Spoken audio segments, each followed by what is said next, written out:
if somebody was new and they were trying to decide about getting started with Matterport and they had a choice between buying a Matterport 2 camera for $3,400 or a Matterport Pro 3 camera for $6,000, is it worth the extra $2,600 to get a Matterport Pro 3 camera?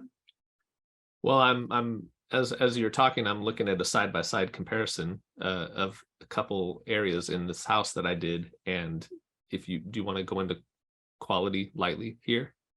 Sure. What's your impression in terms of quality between the two cameras? Well, they look almost identical. From just looking at a tour standpoint, the window pulls are very similar. The coloring is very similar.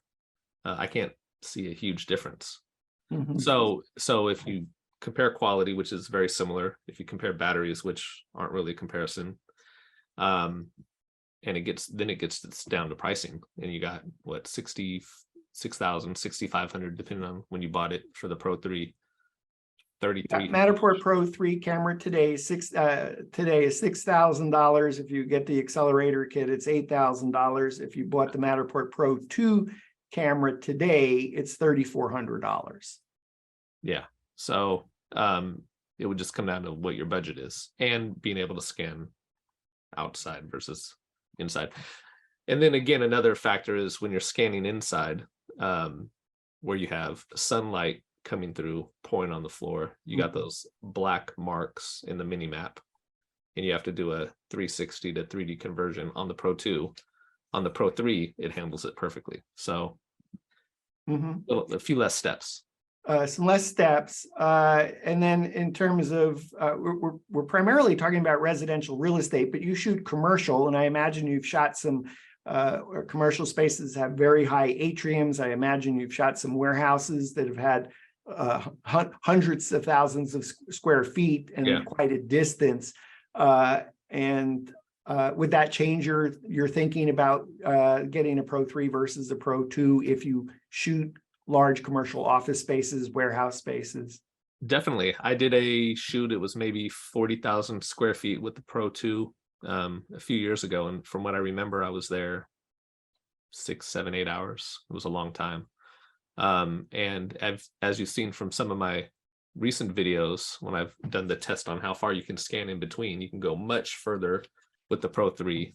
You have a lot less alignment issues. And yeah, you can get that data of really tall ceilings or roof lines. This house that we did with the Pro 3, you can see some of the roof from the front of the house where it's low. And I didn't raise the tripod any additional height. I know some service providers have, 30-foot tripods or whatever. I don't think I'm that bold enough to do that yet. But yeah, so there's an advantage in that regard too.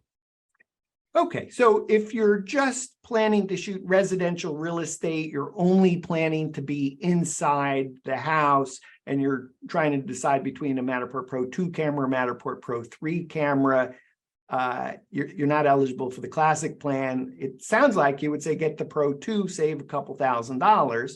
Yeah. On the other hand, if you think you might start doing commercial spaces, you probably kick yourself as soon as you bought the Pro 2 and realize you need to shoot outside, and then you're going to feel stuck.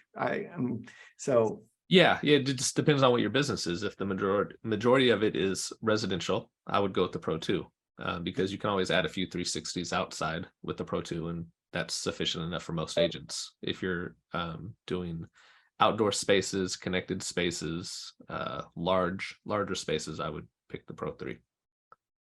Okay, awesome.